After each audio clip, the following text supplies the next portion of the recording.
தமிழகத்தில் அதிமுக பாஜக கூட்டணிக்கு தலைவர் எடப்பாடி பழனிசாமி தான் என்று தமிழக பாஜக மேலிட பொறுப்பாளர் சுதாகர் ரெட்டி கூறியுள்ளார்.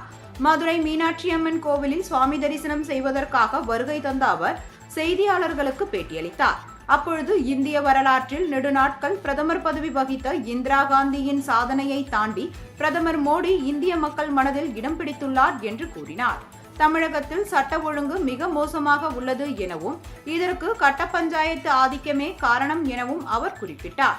வரும் 2026 சட்டப்பேரவை தேர்தலில் தேசிய ஜனநாயக கூட்டணி வெற்றி பெற்று அதை சரி செய்யும் எனவும் எடப்பாடி பழனிசாமி மேற்கொள்ளும் எழுச்சி பயணத்திற்கு பிரதமர் மோடியின் ஆசையும் வாழ்த்துக்களும் எப்பொழுதும் உள்ளது எனவும் அவர் தெரிவித்தார்.